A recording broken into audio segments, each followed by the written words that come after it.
Hey, you probably rejoice in a lot of different things, right? The pizza got delivered, yeah, right? The Flyers win, yeah. The Eagles win, the Phillies win, yeah, right? You cheer and you rejoice.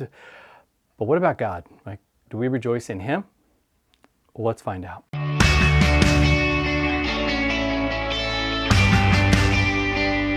All right, hey, I'm Pastor Fred. This is the follow through, and we've been in 1 Peter chapter 1 all week. We're going to continue. We're going to be in verses 6 and 7 today, talking about what we should be rejoicing in.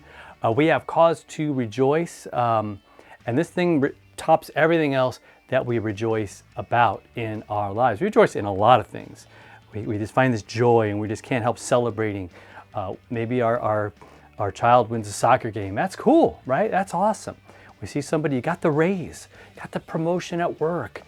Maybe you got into that college that you wanted to, or you passed that test. Yeah, it's awesome. We rejoice, and that's incredible. But the thing that makes all of that worth it and worthwhile, right here, 1 Peter 1, chapter 1, verses 6 and 7.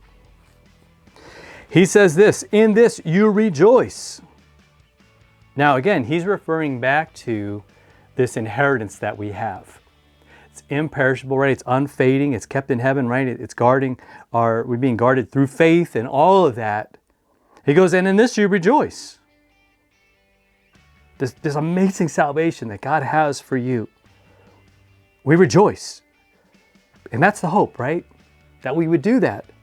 Though, he says now, but for a little while, if necessary, you have been grieved by various trials, so that the tested genuineness of your faith, more precious than gold that perishes, though it is tested by fire, may be found to result in praise and glory and honor at the revelation of Jesus Christ.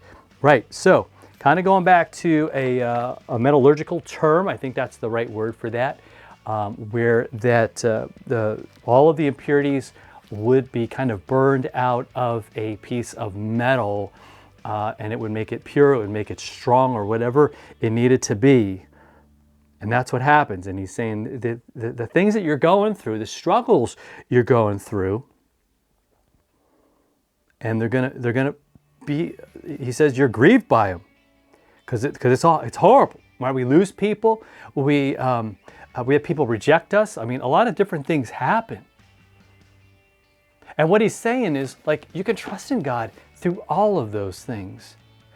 Because, and here's the thing, we often interpret bad things as, well, God doesn't love me, or God is, somehow unhappy with me, or whatever. And again, there might be something in your life that you got to look at. Sure. Don't use that as an excuse, but a lot of times we see it as, again, I should just give up. What does it matter? And he's saying, no, these things are part of life. And I think what happens is we learn that we can trust God, especially when things go wrong, especially when things are disappointing and maybe they're heartbreaking for us, that we can trust Him. And at the end, it'll just kind of come shining through that God is trustworthy, and He was trustworthy, and that'll all come out of how great He was, and it'll just preach this thing and shine this incredible light that's going to, again, bring praise and glory to Him. People will be like, wow, how incredible. Like, we trusted in Him even when it was horrible. I think that's when, those are the stories of faith that really stand out to me. Is people who maybe in the end lost their lives. People like Stephen in the Bible, in the book of Acts, was stoned to death, right? And just a horrible way to die, just for his faith. And in his last moments, he was praying for the people that were doing it. And he actually kind of sees Jesus as he's dying. I'm like, man, I want to live my life that way. That even in my last moments, even if it's brutal, that I'm going to still praise Him and still point to Him and still make much of Him. And when maybe I'm seeing humanity at its worst. Wow, what an awesome thing, man. What a helpful thing for us today. I'm praying this helps you to, again, to navigate some of these storms of life and these difficulties, to know that Jesus is never going to leave you in the middle of those, all right? So we can hang on to His promise, His love, His finished work on the cross for us.